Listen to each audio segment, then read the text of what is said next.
Despite Anthony Albanese trying to dismiss growing ties between Moscow and Jakarta as Russian propaganda, Indonesia has now revealed it is, in fact, on the brink of forming a space partnership with Russia. It comes as security experts warned Australia that we are being outplayed by Russia and China in our own backyard. Joining me now, former Prime Minister Tony Abbott. Well, I'm interested in your take on what's going on here with Russia and Indonesia, but I am surprised we're now a week on, despite multiple requests, the government, despite caretaker conventions, have denied the opposition a briefing on this. Peter, even outside an election campaign, there should be a readiness to give security briefings from the government to the opposition. Inside an election campaign, when everyone is supposed to be equal, well, it's a scandal that there's been no security briefing for the opposition. And frankly, I think it's a real failure on the government's part if this space cooperation between Indonesia and Russia has been ongoing and they appear to know nothing about it. Either they know nothing about it and they've been caught flat-footed, this is our government, or they've known all the way along and they're not allowing the opposition to be fully briefed on how involved or how informed Australia has been. Either way, it's to be condemned. Look, what happens in West Papua is essentially happening in our backyard. And for the Australian government to be ignorant about what's happening in our own backyard is a sign of a government which has badly dropped the ball on national security. The PM has repeatedly said that he will not do a deal with the Greens, but clearly someone has, and he's on the national executive. He's got the casting vote, so I'm tipping he's been all over this. There's a preference deal with Labor and the Greens. The Greens are preferencing Labor, Labor's preferencing the Greens in all but one of the 150 seats of the lower house. Are you surprised here? Look, I'm not surprised, but I'm amazed that the Prime Minister is able to get away with this.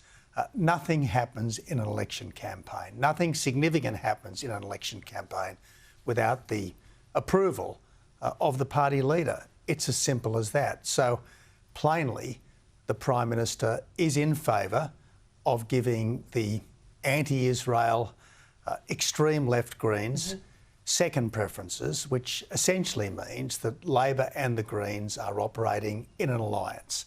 And should there be a minority government situation after the election, it's absolutely certain, as night follows day, that wide elements of the Greens policy will be adopted by Labor, including wealth taxes, including the abolition of negative gearing, which obviously is going to mean, as you said in your editorial, much higher rents and much less rental stock. That was experienced when Paul Keating dumped negative gearing and brought it back. And look, on the fundamentals of the election, nothing has changed over this campaign. Labor lied its way into government. They have been epically incompetent in government. They're now lying like flatfish to stay in government.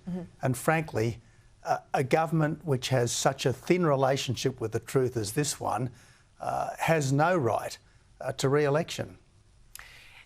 Just on negative gearing, the Prime Minister says, I have no plans, I have no intention, but he won't rule it out. You know what Labor are like before an election, and we saw this with the carbon tax and Julia Gillard. Of course. I mean, Julia Gillard's notorious statement, there will be no carbon tax under a government I lead. She finds herself in a minority situation. To stay in office, she does the carbon tax deal with the Greens. You just can't trust this government anyway. Any government that promised to cut your power bill by $275 per household per year and failed so spectacularly is a government that can't be taken seriously. And as we know from bitter experience, when the Prime Minister says he has no plans to increase taxes, it means no plans today. But tomorrow, well, whatever it takes. I need to get your reaction on a story that featured in Four Corners, where an ASIO spy broke cover to reveal that the fundamentalist Sydney Islamic preacher Wissam Harded is the spiritual leader of a pro-Islamic State network in Australia. This is what he has told Four Corners, speaking under the code name of Marcus. I told Ezio, you think you are in an ISIL camp in Syria or in Iraq. The materials of ISIL, videos, the songs of ISIL, they are aware about all this information. You said events at Al Madina Dawa Centre were like an ISIS training camp for young people. Yep. So he preaches in so-called youth organisations around Sydney. This is a former ASIO undercover operative. He says this is a training ground for Islamic State. Yep. How is it that this former spy is at risk of his life and prosecution from the government for speaking the truth? But we've got these hate preachers in Sydney, not one that I have ever seen who has been deported. The pro-Australian person is in diabolical trouble. The anti-Australian person is getting off scot-free. I mean, what kind of craziness is this? Why should the ASIO informant be living in fear of prosecution in another country for his own safety? And this guy, who apparently wants to overthrow our democracy and replace it with Sharia law and the caliphate, he's not deported, he's not even prosecuted. I've got to just touch on the Pope before we go, because well, a couple of things, both the legacy of Pope Francis. But before we get to that, Labor used to deride you as Captain Catholic. I played a little bit at the top of the show, you wouldn't have seen it, of Anthony Albanese. He used to jeer at you as the mad monk. I do think it's extraordinary that he suspended the election campaign today out of reverence, he says, for the Pope. I think it's rank political campaigning. It denies Peter Dutton a day out in the campaign trail. Of course, there will not be campaigning on Anzac Day on Friday, and it's coming down to the wire. I think this is a poor look, to be honest. Well, Peter, naturally, I mourn the Pope's passing. He was clearly a good man, as well as the leader of our church.